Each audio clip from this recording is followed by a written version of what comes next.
Commençons cette semaine en province avec la démobilisation des ex-combattants dans la province du Tanganyika. La coordonnatrice nationale adjointe du programme de désarmement, démobilisation, relèvement communautaire et stabilisation PDDRCS en charge des questions techniques et opérationnelles, Madame Marie-Chantal Lumba Chimanga, qui séjourne actuellement à Kalemi, avait eu une séance de travail avec le ministre provincial de l'Intérieur, M. Johnson Kassongo, représentant du gouverneur des provinces en mission, le lundi 25 août 2025. Les échanges ont porté sur le processus imminent de démobilisation des ex-combattants ayant volontairement déposé les armes, notamment dans les territoires de Kalemi. Une étape cruciale pour la consolidation de la paix en province. Les opérations de démobilisation des ex-combattants ayant volontairement accepté de déposer les armes pour intégrer les processus DDRCS, la coordonnatrice nationale adjointe en charge des questions techniques et opérationnelles du PDDRCS, Madame Marie-Chantal Lumba Chimanga, avait présidé une série de réunions techniques avec les parties prenantes mardi 26 août 2025 à l'hôtel Cham à Kalemi. La première rencontre a réuni plusieurs participants, notamment les autorités politico-administratives, les représentants des groupes armés engagés dans les processus de reddition volontaire, ainsi que diverses parties prenantes. Le mercredi 27 août 2025, le gouverneur de la province du Tanganyika, Christian Kitungwa, avait présidé la cérémonie officielle du lancement des opérations de démobilisation des ex-combattants par les PDDRCS dans les territoires de Kalemi et Nunzu, considérés comme étant la première zone prioritaire du programme au Tanganyika.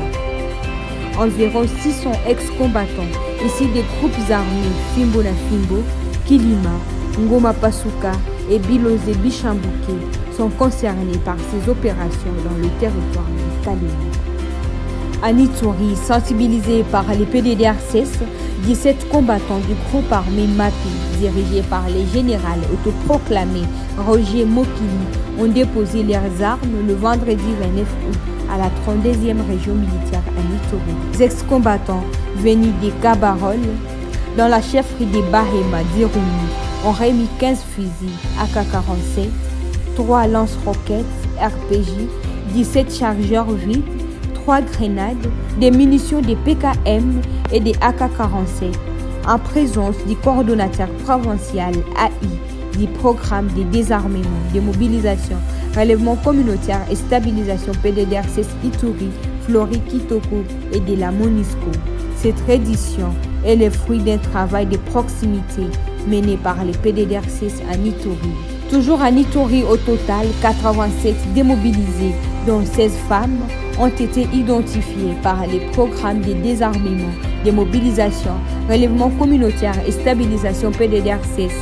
la section DDRS de la MONUSCO et l'ONG Mwanga Zapis dans le groupement Batani,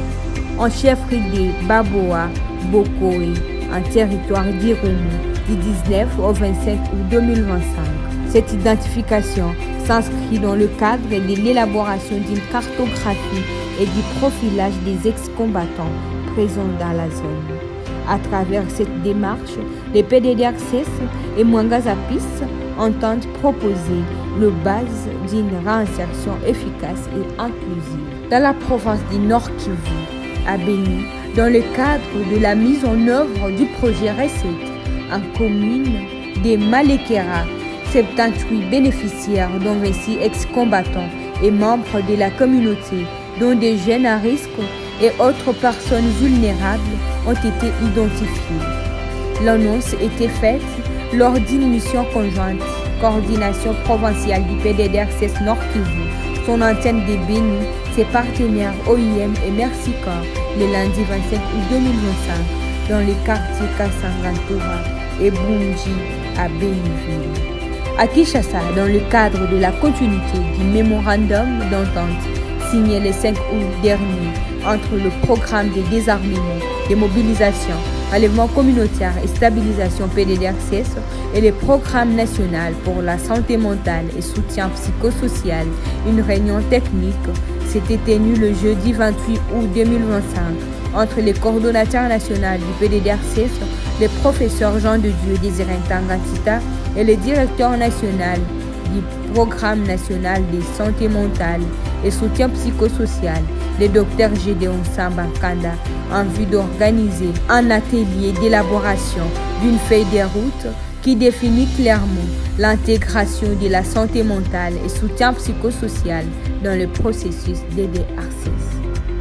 Dans le cadre du projet Moudawa Amani 2, piliers femmes, paix et sécurité, sous les orientations et la supervision du PDDRCS Loubero, l'organisation ASP avait réuni en atelier les ex-combattants le mercredi 27 août 2025 à Butembo, dans la province du Nord Kivu. L'atelier était consacré à l'explication des régimes matrimoniaux et à la nécessité de la régularisation des unions par le mariage civil. En présence du chef d'antenne du PDDRCS Butembo, Katembo Massinda Eric,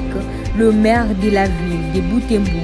le commissaire supérieur Moa Baeki Teli Roger avait dans son mot d'ouverture salué cette approche novatrice et appelé les groupes armés encore actifs à déposer les armes. En étouré une séance de sensibilisation sur la cohésion sociale, la cohabitation pacifique et le vivre ensemble s'est tenu le jeudi 28 août 2025